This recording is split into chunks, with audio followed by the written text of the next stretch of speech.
Boa noite, hoje é dia 16 de agosto e vamos para o nosso devocional do dia em que eu leio Manhã e Noite de Charles Spurgeon.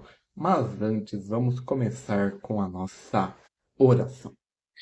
Jesus, Pai querido, que o Senhor esteja presente do começo ao fim deste devocional. Que o Senhor traga para essa live todos que precisam ouvir essas reflexões sobre a sua palavra que se encontra no Salmo 29, versículo 2 e Romanos 8, versículo 23. Espírito Santo, se for necessário que o Senhor traga para essa live toda palavra necessária. Agradeço por estar conosco neste dia. Amém, amém, amém. Então vamos lá para o nosso devocional do dia, começando lendo a introdução da Bíblia Spurgeon do livro de Salmos. Circunstância da escrita: Salmos não foram escritos numa mesa, foram escritos na vida. Cerca de 1000 anos separam o mais antigo, que é o de Moisés, do mais recente dos tempos do cativeiro. Davi escreveu a maior parte, e escreveu fugindo de cavernas, chorando por um filho morto, confessando adultério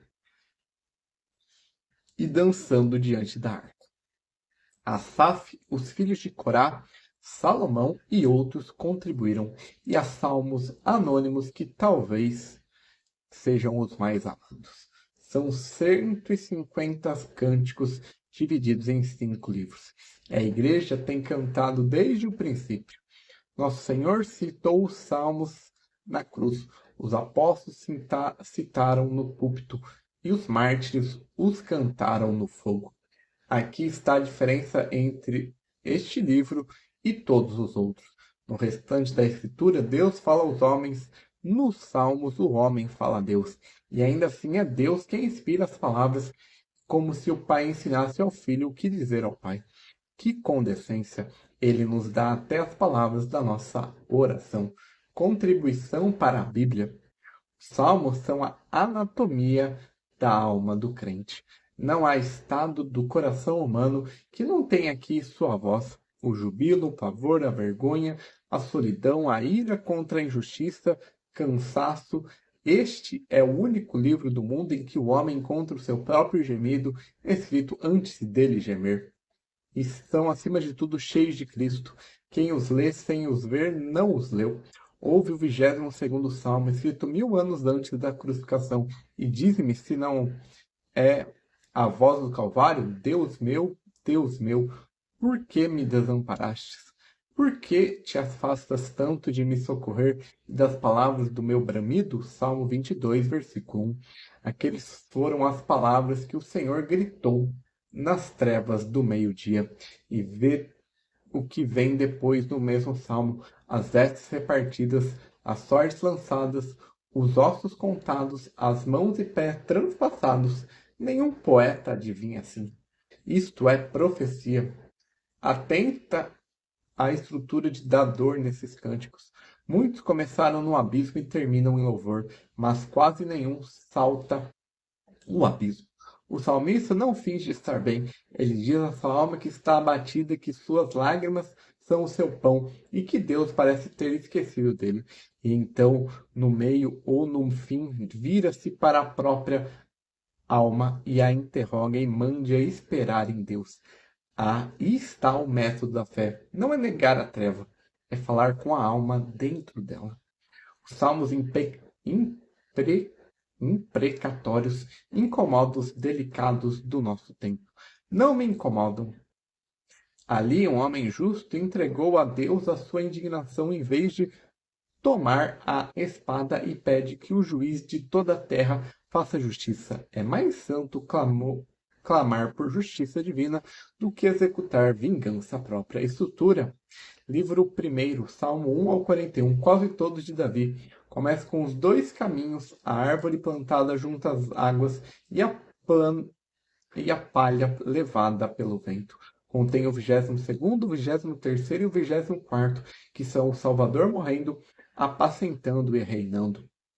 Livro 2, Salmos 42 ao 72, A alma sedenta como servo, a confissão do 51º, depois da queda de Davi, e o 72º, que descreve um reinado de justiça e paz que nenhum rei humano cumpriu.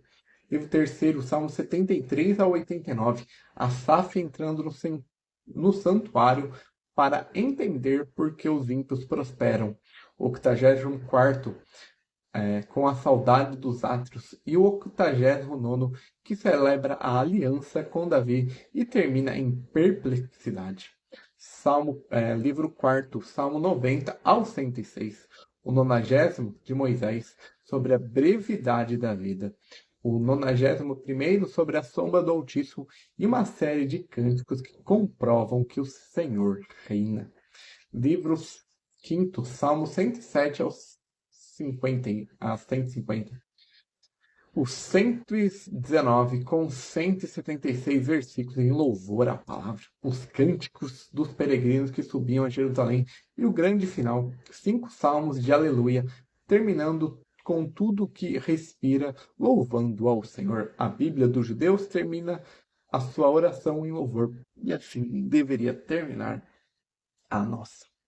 Spurgeon em Salmos. Passei mais de 20 anos deste lado da eternidade nos Salmos, reunindo o que os mais antigos escrevem sobre eles e acrescentando as minhas próprias notas. Foi o trabalho mais longo da minha vida e não me arrependo de uma hora. Muitos escrevi daquelas páginas com dor nos ossos e com lágrimas no papel. E posso dizer que os salmos me ministravam mais do que eu jamais lhes ministrei.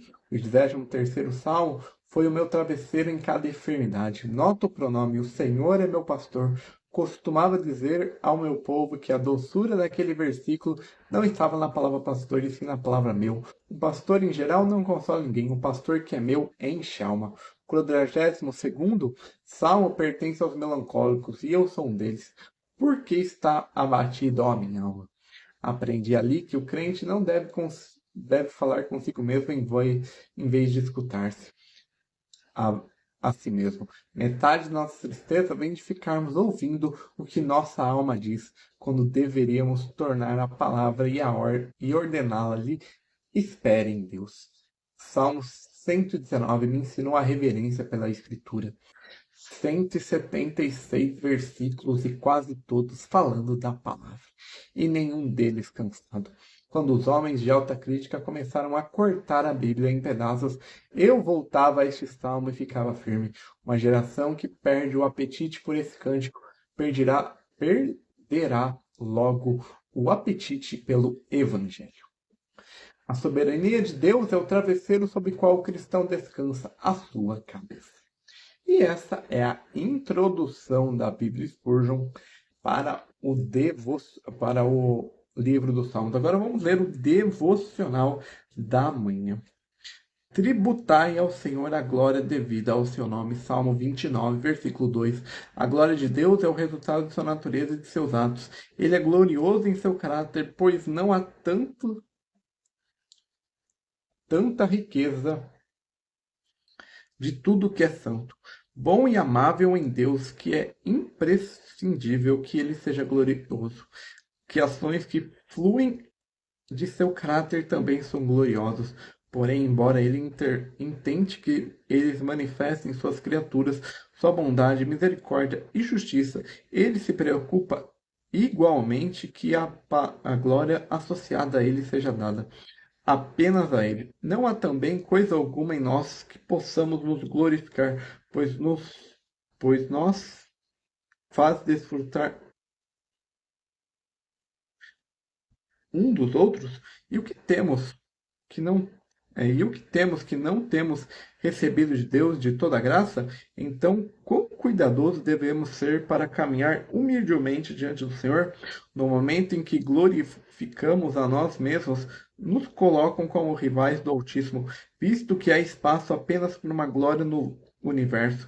Deveria o inseto tão ínfimo glorificar-se diante do sol que o aquece por toda a vida? Deveria o objeto de barro exaltar-se acima do homem que o modelou na roda? Deveria a poeira do deserto contender com o vendaval, ou as gotas do oceano lutar contra a tempestade? Tributai ao Senhor, filhos de Deus, tributai ao Senhor glória e força, tributai ao Senhor a glória devida ao seu nome. Contudo, aprender essa sentença é talvez uma das lutas mais duras da vida cristã.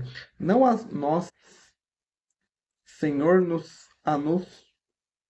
não a nós, mas ao teu nome dá a glória. É uma lição que Deus nos ensina continuamente e algumas vezes pela disciplina mais dolorosa. Assim que o cristão começa a glorificar-se, tudo posso, sem acrescentar naquele que me fortalece. Muito em breve ele terá que gemer, não posso nada, e levantar-se do pó. Quando fizermos algo para o Senhor e ele se agradar com os nossos feitos, lancemos nossas coroas aos seus pés e exclamemos: não eu, mas a graça de Deus comigo. E esse é o devocional da manhã. Agora vamos ler a introdução da carta do apóstolo Paulo aos Romanos para a gente ler o devocional da noite. Circunstância da escrita: Paulo escreve de Corinto por volta do ano 57 e a uma igreja que nunca visitara.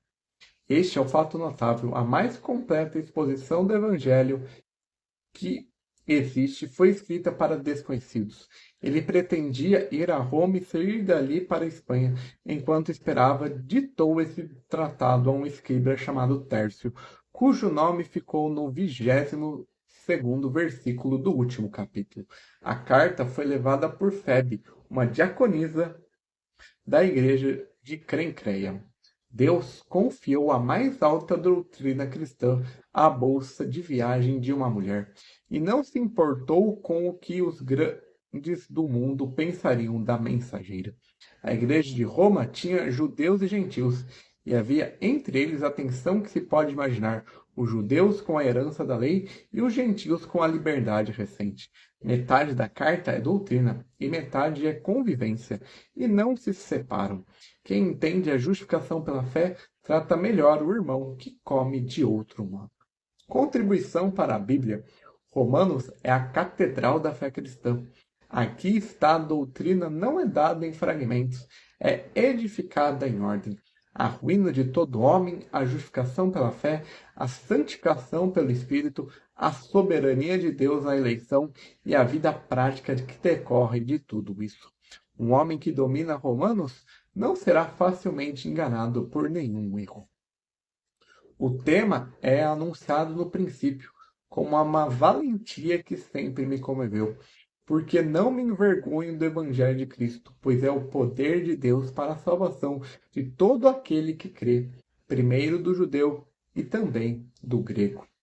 E ele escreveu isso justamente a Roma, a cidade do poder, do exército e da filosofia. Um judeu de baixa estatura anuncia a capital do mundo, que não se envergonha e chama o evangelho de poder de Deus. Não diz que é conselho de Deus, nem oferta de Deus. Poder. Aquilo que salva não é a nossa aceitação do evangelho, é o poder que vem dentro dele. Os 3 primeiros capítulos são o inquérito mais implacável já escrito sobre a raça humana. E o veredito é que não há um justo nenhum. Só depois de ter fechado todas as bocas é que o apóstolo abre a porta da graça. Deus não oferece remédio a quem se acha sadio. E por isso que a pregação da culpa precede a pregação do perdão. E há o 8º capítulo, que é o cume da Escritura, como dizem o que agora nenhuma condenação há para os que estão em Cristo Jesus. E termino dizendo que nada não pode separar do amor de Deus. Entre essas duas muralhas estão essa frase, que tem sido travesseiro de milhões. E sabemos que todas as coisas contribuem juntamente para o bem daqueles que amam a Deus, daqueles que são chamados segundo o seu propósito. Atenta naquele que sabemos. Não dizemos que sentimos, nem que esperamos. Sabemos que quem governa as coisas é o mesmo que nos chamou.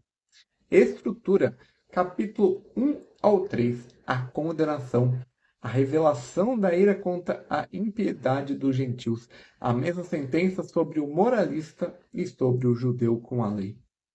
E a conclusão de que todos pecaram e estão destituídos da glória de Deus. Capítulo 3, assim. Justificação. A justiça de Deus manifesta sem a lei. Abraão, como a prova de fé, procede às obras. A paz com Deus, a comparação entre Adão e Cristo, por um homem entrou a morte, por um homem veio a vida. Capítulo 6 ao 8, a santificação. Mortos ao pecado e vivos a Deus.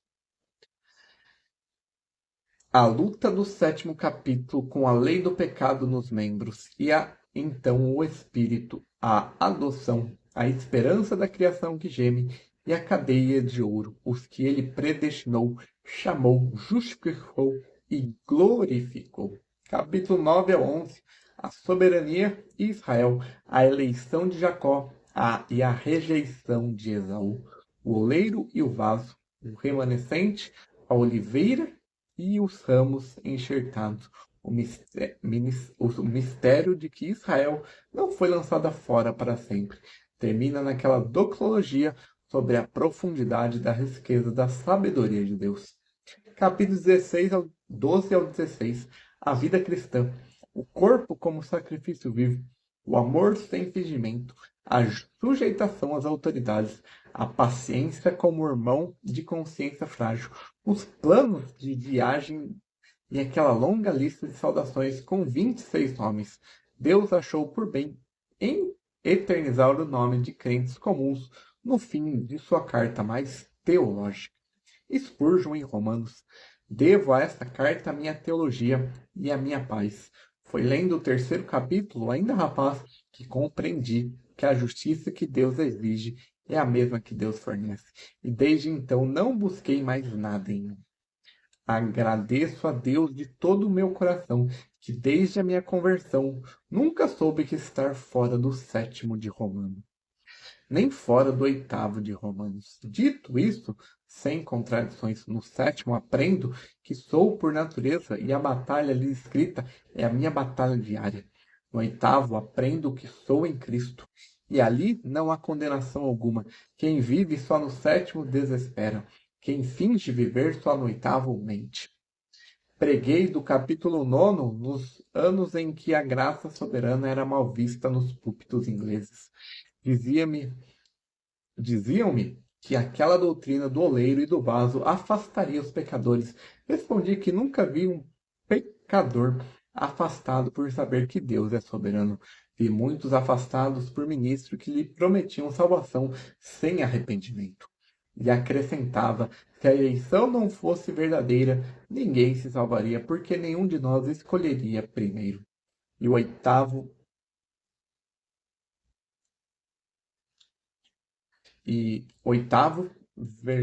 versículo 28, foi lido à minha cabeceira em quase todas as minhas enfermidades.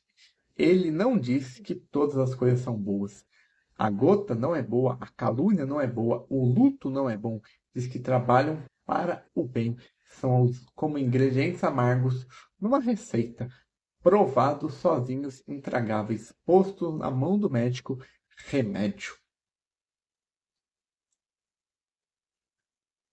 A moralidade pode mantê-lo fora da prisão, mas é preciso o sangue de Jesus Cristo para mantê-lo fora do inferno.